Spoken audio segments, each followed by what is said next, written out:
கைய விடு. பூஜனா ஆளுங்க எல்லாம் பாக்குறாங்க, போலாம் பா. நான் எவ்வளவு டைம் சொல்றது செட் ஆகுதுன்னு ஃபர்ஸ்ட் பிரேக்கப் பண்ணிக்கோ. ஏய் அறிவு இருக்கா உனக்கு? செட் ஆகும் இல்ல புரியல எனக்கு. 5 வருஷம் லவ் பூஜனா. அதுக்கு நான் என்ன பண்ண முடியும்? அப்ப நீ இந்த ரிலேஷன் நீ இல்லையே, நான் மட்டும் தான் இருக்கேன். அப்போ நான் சொல்றது புரியுதா இல்லையா?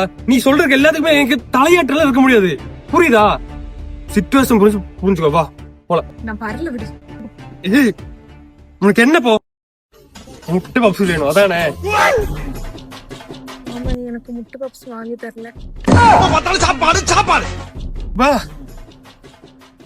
முட்டை பப்ஸ்னா புரியல. நமக்கு ஒரு முட்டை பப்ஸ் வாங்கி தருது. நீ யாரா? சொல்லலையோ?